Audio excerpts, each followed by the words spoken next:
reason for a Gable-trained athlete to lose, in my opinion. He's the main reason why I was good. He's good for the sport. He's good for wrestling. He's just our legend. He's our ambassador. It's magic, the way he deals with people. But he takes a lesser athlete and makes him into champion. Like John Irving said, when Dan Gable lays his hands on you, you're in touch with grace, and that's very true. Wrestling for Dan Gable, this is life. This guy is incredible, you know, and I'm still in awe of him to a certain extent. Coach Gable is a great asset to the sport of wrestling. Dan represents, I think, the ultimate in our sport, and we need to pursue that.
This is where it all begins. This is where all wrestlers begin their quest for becoming a champion. I've spent most of my life in this area, preparing myself and others in becoming champions.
Of the sports that I participated in when I was younger, it was wrestling that fascinated me the most.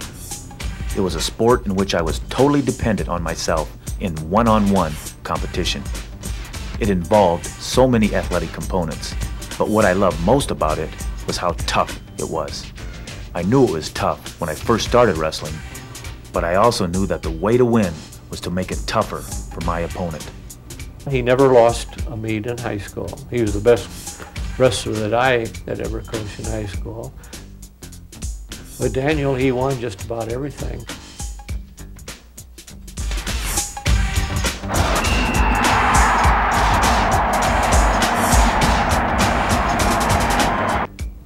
When I was old enough to understand wrestling and who Dan Gable was, I knew about his credentials, and mainly that was the Olympic gold medal where no one scored on him, and to me that was phenomenal.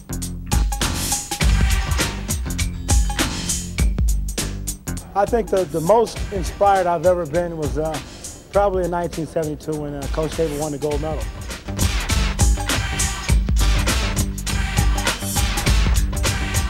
Actually, I was 7 years old. I watched Coach Gable. Watched him win his gold medal. I watched Wayne Wells win. I think at that point in my life, I knew that was something that I wanted to do.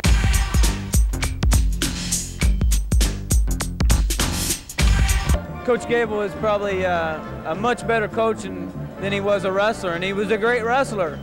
But I think the way he gets the motivation out of his athletes, I just admire so much because of the fact that now that I'm starting to get into coaching, I think I look to him.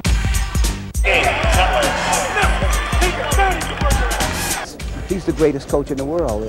There's no question about it. You know, you watch what he's done year after year. You look at his record, you look at his credentials.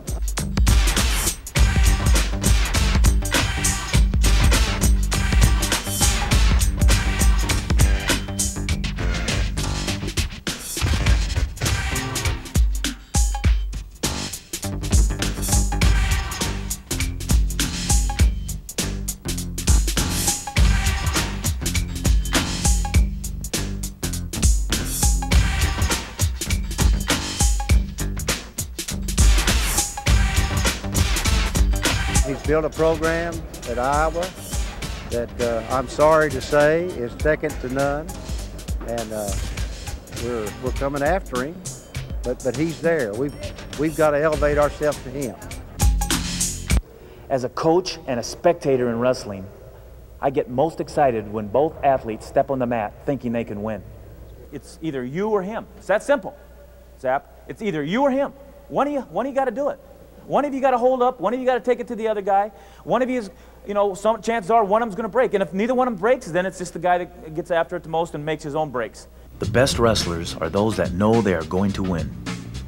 When I was competing, I never had any doubt that I was going to get the victory.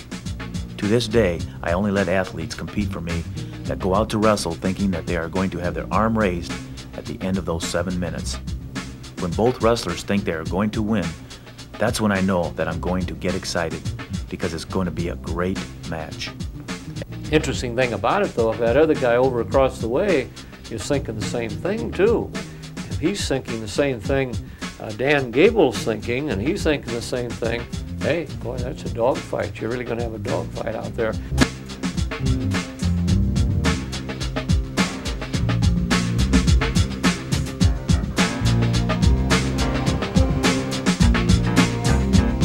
If both guys really adamantly think they can win, or will win, or maybe know they'll win, that is truly the ultimate test of wrestling.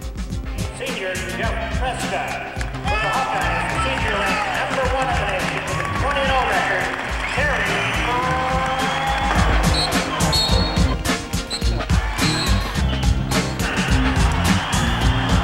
Tough. Hard-fought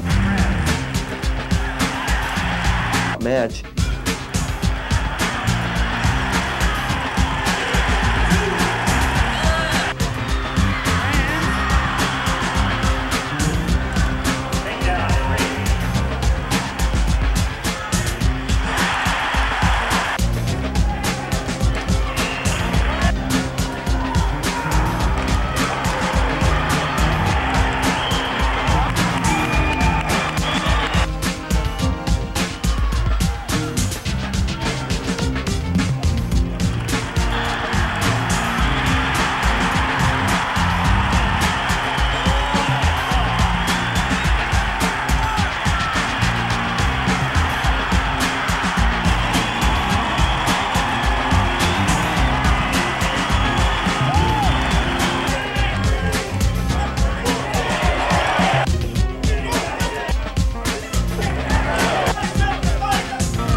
if he's going to beat me, he's going to have to go through hell.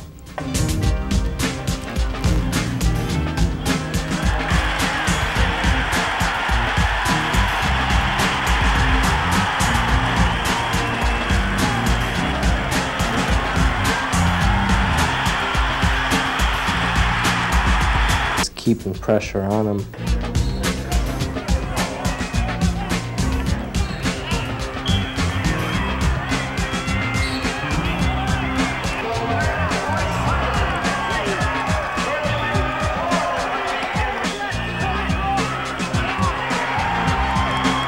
Gable said, you know, the more I'm in on his legs, the less he's in on my legs.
Those are the best matches to wrestle.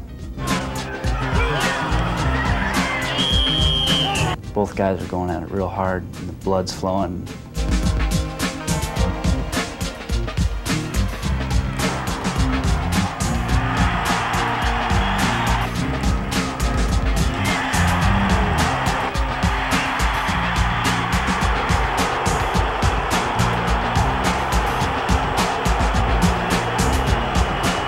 He had to be the second most intense person out there besides myself at the time.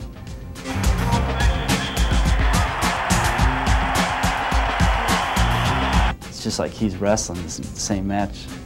He just wants to be out there so bad, I think.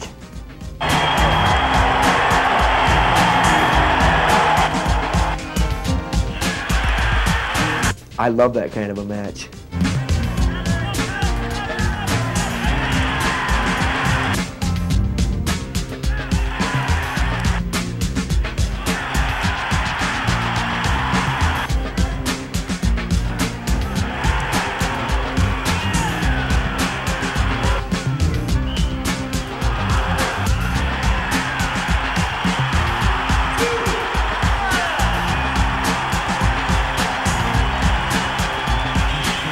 I mean, he rode me. Had I not prepared like that, you know, he still might be riding me. You know, when you come off a mat and your body's completely drained and you feel like, you know, you just ran into a semi or whatever, you know, yeah, I think it feels great.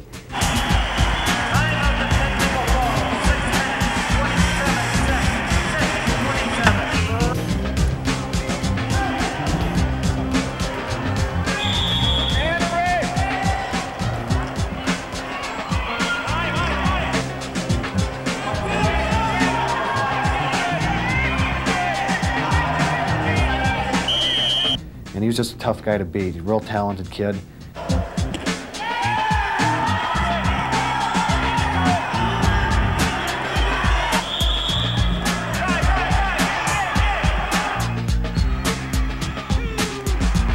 Being a takedown down and coming back and winning that match, seeing him, Gable over there fired up, I mean, I was just glowing.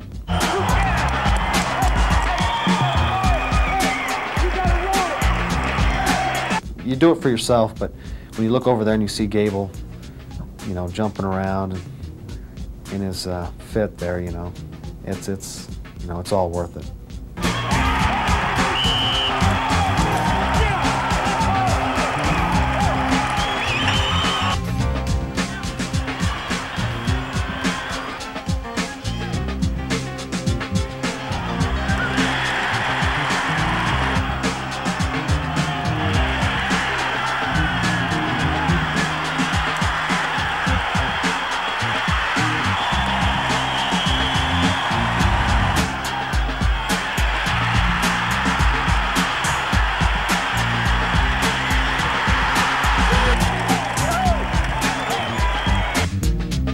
I've always believed in explosiveness and aggressiveness. You put the two together and you put points on the scoreboard. You know, that type. He was ripe for the beating, and you didn't want to beat him. You didn't want to beat him. You didn't want to beat him. You understand that? You wanted to tie. And that's what you got, a tie. You didn't want to lose. You just didn't want to lose to him because he beat you twice before. You'll never win that way. A true competitor remains aggressive throughout the entire duration of the match. Regardless of whether you win or lose, you have to be aggressive. Wrestling demands that you attack your opponent at all times. I have always had a reputation for being aggressive. That is the backbone of my philosophy. You've got to attack. If it doesn't work, use it to set up another move. The more moves that you attempt will increase your chance of scoring.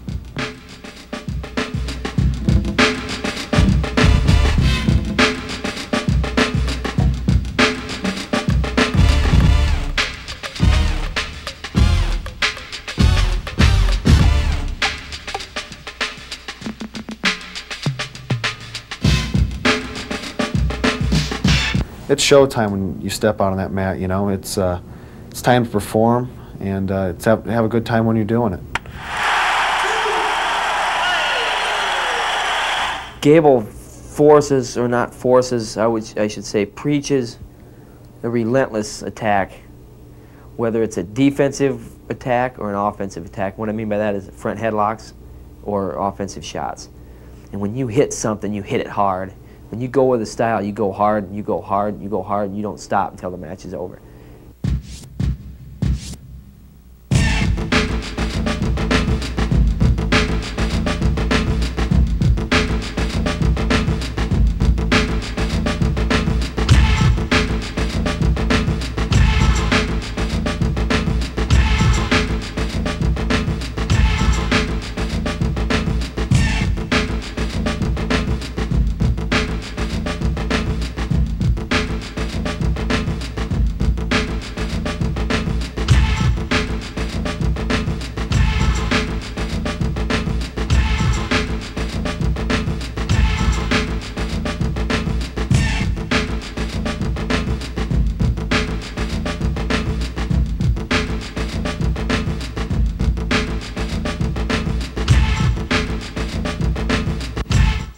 He's always instilled in his wrestlers to be tough and physically and mentally break their opponents, and that's how you do it. You wear them down by pushing and shoving and using good scoring holds, technique.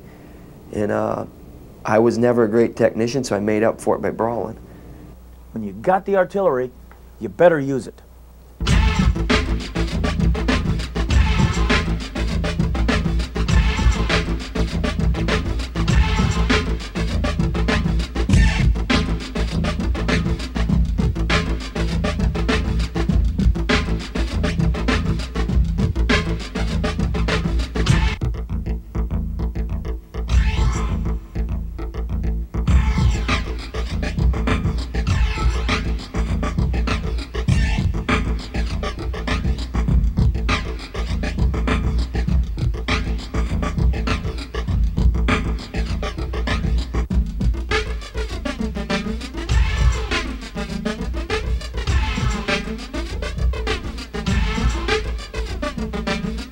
The thing that Gable really tries to instill in us, like I said before, was scoring holds, scoring holds, scoring holds. And that's how you're going to tire your opponent out, even though you're getting tired yourself, and that's why he has us in tip-top shape. Best thing to do is, right, when you get, guys, you're tired, best thing to do is not do this. Like this, look. That's where you get beat. You know you're tired, you start coming in. You come in here. The reason that I train my athletes so hard is that I want them to be in the best possible shape. Great conditioning provides my athletes with the opportunity to maintain their intensity from the first whistle to the last. There's no real secret to my success. It's been my work ethic.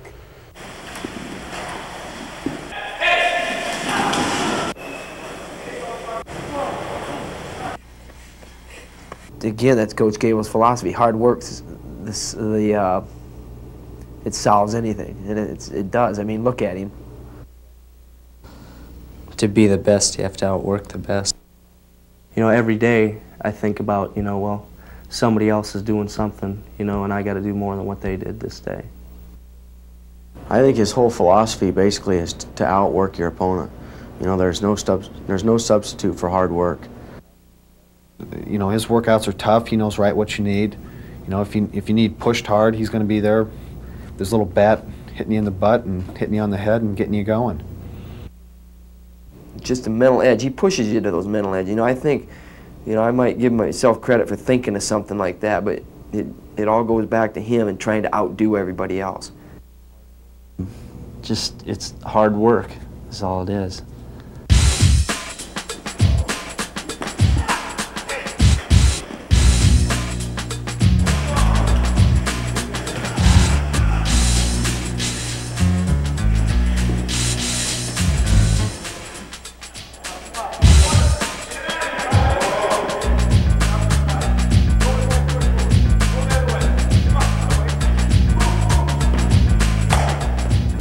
Like anything in life, you have to put in a lot of hard work in order to succeed at wrestling. It really isn't hard to be the best. It's as simple as outworking your opponent.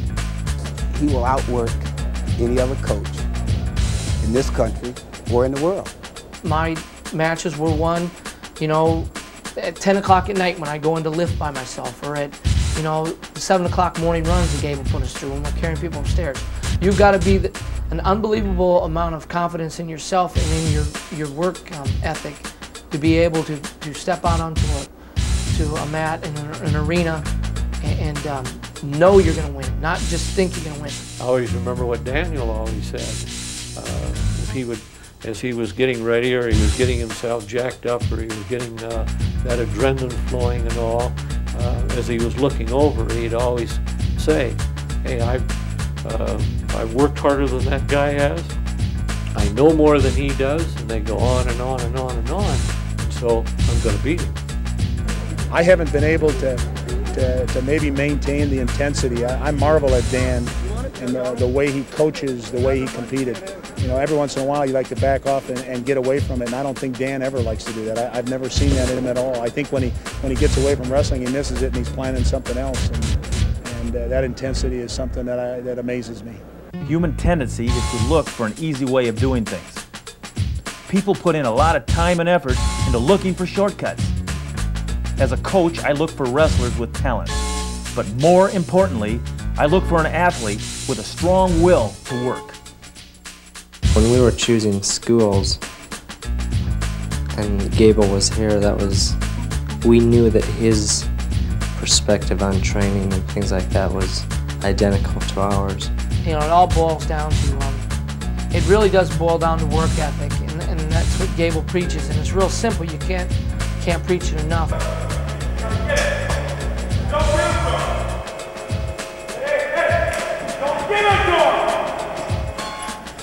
It really isn't that hard to outwork an opponent, because most people don't know how to push themselves to their true potential. I would like to think that my wrestlers don't need me to push them, but I try to be there to push them further than they think they can go. You gotta drive with your arms, you gotta drive with your knees. Straight! When you go into that room, you always plan on getting a good practice and doing your best. But when Dan Gable's in there, if you're having a bad day, he can make it a good day. Just having him just there watching you. He can say one word to you or pat you on the back, and it's just motivating. I mean, he can say one good thing to you like, "Geez, you look good today, you know, your shots look good," or something like that, and it brings you up to a new level. You have to have a certain catalyst, and Gable provides that. And he's very loud during practice and gets people motivated. And you know, you always can see when he's walking around the room, in that particular side of the room, if guys see him walking over there watching, they're that much more intense. Wrestling is a true challenge in that it requires an athlete to focus on so many aspects.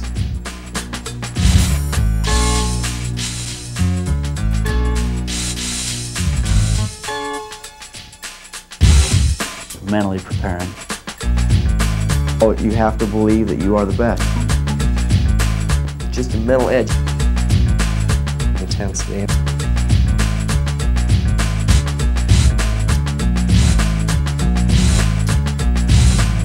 real long stairs. 80-some steps, I think. It's 45 rows.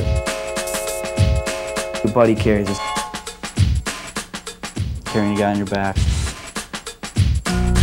Guys pulling down on your head. Pushing you around. We do things that make a billy goat puke. Superb conditioning.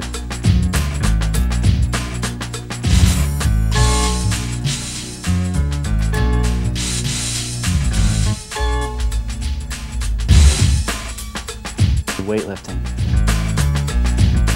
Muscle groups. Using strength. With the push-ups.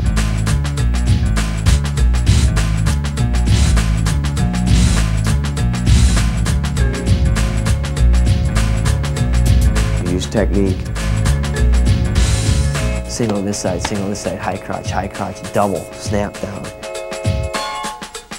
Low ankle attack. Use movement. So hard wrestling. I would learn so much just by watching him. You can't rely on any one thing. You have to be good in all phases. I mean, you really, it's the littlest things that, you know, win big matches with top-notch opponents.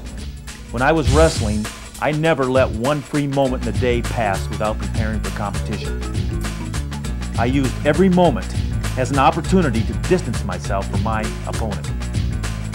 You know, he went running after he won the national champion or the world championship in Bulgaria, which to me was very impressive. It had a real impact on me because, you know, he was a gold medalist, and I kept thinking about the next day how many of the guys that competed against him and lost were running, and guys like me that had won a bronze medal. You know, we were laying in bed kind of sulking, feeling sorry for ourselves, and even a little bit proud that we got that far. And Dan was getting ready for the next thing, you know, to win the gold medal in Munich, and that's exactly what he did. And there's a lesson in that those of us that tend to back off and save something for the next day ought to learn that you plan way ahead and you stick to it and you never falter and you never back off and you get the job done. Whenever I needed to motivate myself, I would picture my opponent training, or better yet, sitting around doing nothing. I would set goals for every practice in order to challenge myself. If I no longer felt that I was being challenged, I would be creative in creating new goals. Although he was one of the smaller weights on the team, he could still beat everyone on the team. And to see someone do that, you know, it made us want to try that much more. Before the Olympics, I trained 7 hours a day, 7 days a week, leading some people to label me a fanatic. I may be just that, but I don't see anything wrong with working as hard as you can to be the best. It can only help you succeed in reaching your potential. The best part of all wrestling is when you compete. If you have put in the proper amount of time preparing, then there is nothing more exciting than competing. For me, competition is what wrestling is all about. During those 7 minutes of a match, each wrestler gets to use the skills and conditioning that he has worked so hard to develop.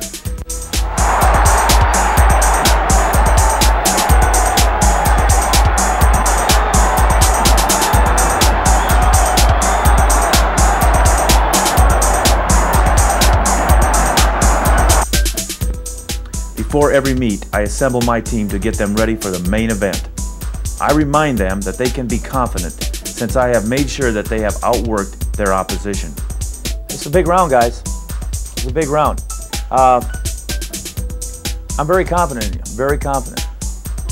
I'm going to be standing right here in about 5 hours, 6 hours again. And as far as I'm concerned, we better be in the same boat.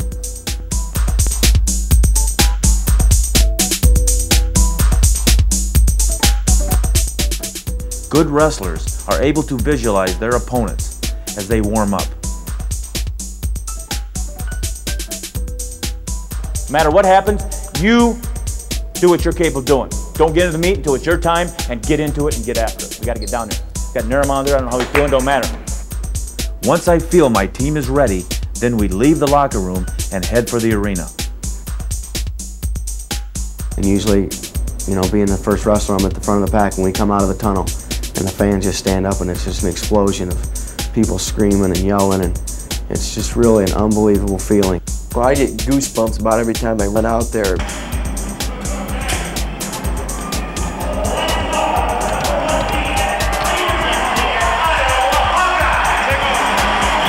Walking out that tunnel, 15,000 wild fans screaming, they're all staring at you. It just sends chills down your spine.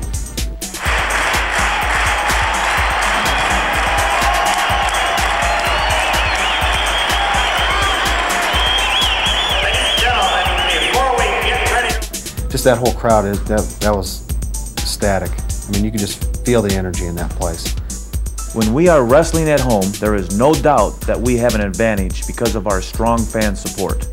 But that fan support didn't always exist. I am convinced that the reason we attract 15,000 people to watch a wrestling meet is because our style is entertaining and exciting to watch. And the reason we pack them in is because we're successful and we create a wrestling style that is fun to watch. If you go to an Iowa style where there's brawling and people getting after each other, that's fun to watch. Everybody loves to watch a mano-a-mano situation where one man against one man. The offensive style of wrestling that I preach is a proven method for attracting attention to the sport, both from fans and the national media.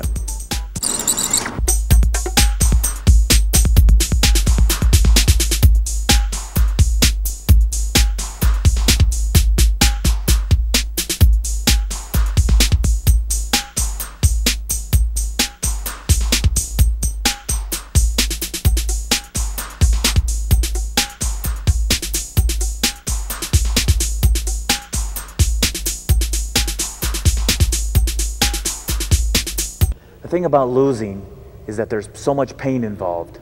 I want my athletes to remember that pain.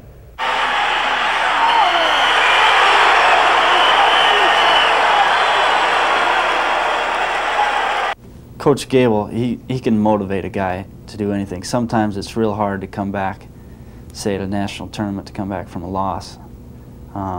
Your whole year goes down the drain, you can't win, you know. But something inside you says you never quit, and it's respect for Gable, I think. You know, those are some matches that if I could do anything, I'd take them back. Something I think about every single day of the year. There's not a day that ever goes by that I don't think about my finals matches. I still haven't achieved my goal of winning a national title, and that's the biggest thing in my mind right now, is winning that national title, and it's something that I use to motivate myself. It's something that Gable uses to motivate me.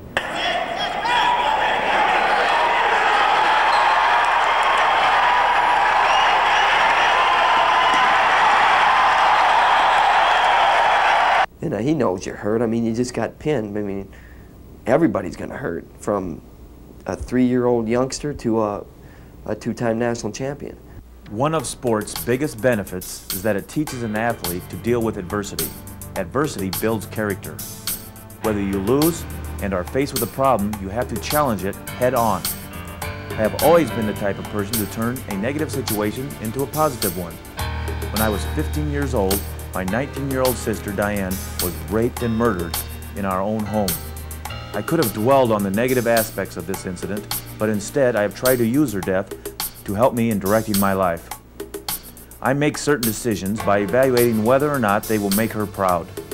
I often think of her looking over me and my family whenever things get tough, and it puts things into perspective.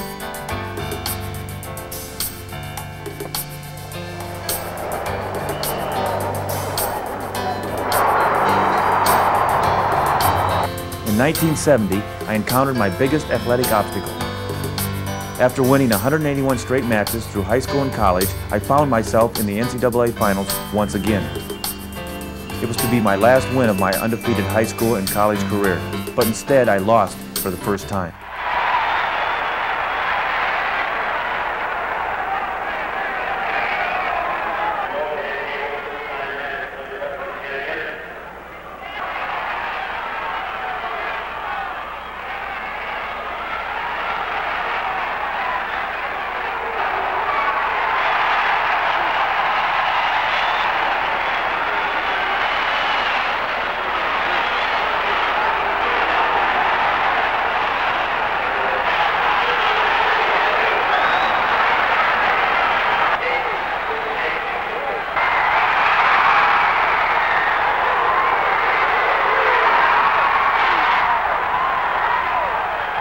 score is 13-9, favor green.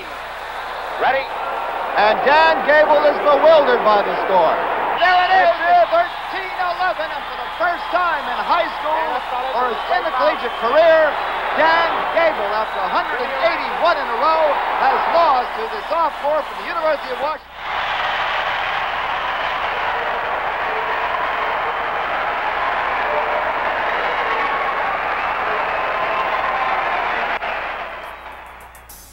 Larry Owings was able to do what none of my other opponents had ever been able to do. At that point in my life, I found myself at a junction. There were two paths for me to travel. Instead of focusing on the negative, I chose to lift my head up and use the pain of the loss as motivation to dominate my future opposition.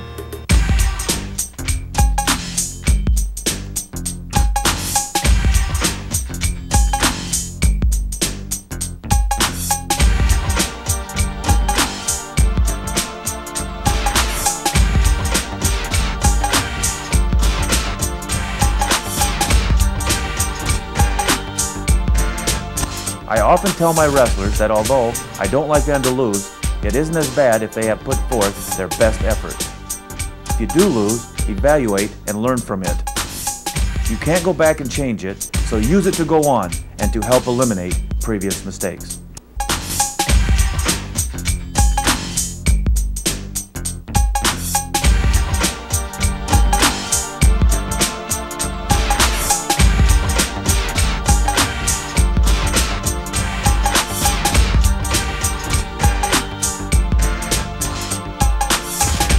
The culmination of the entire season happens in the last competitions.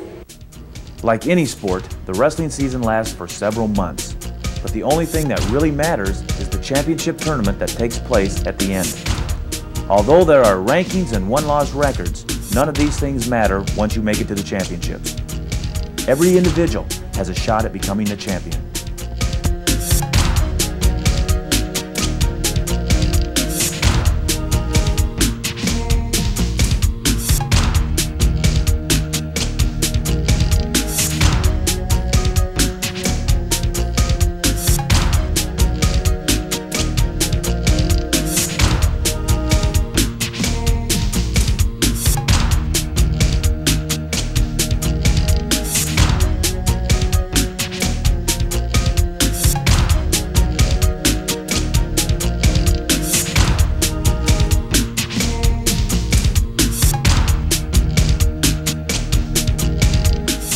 It is important to realize that every round of the tournament is the culmination of everything you have worked for to that point.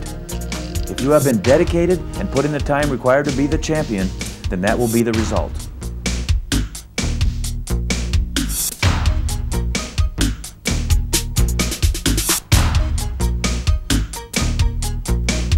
There is no better feeling than knowing that you are the best at what you do, especially if you have worked extremely hard to get there. And Dan Gable has won the gold medal, and in my book, maybe the most dedicated athlete I've ever known.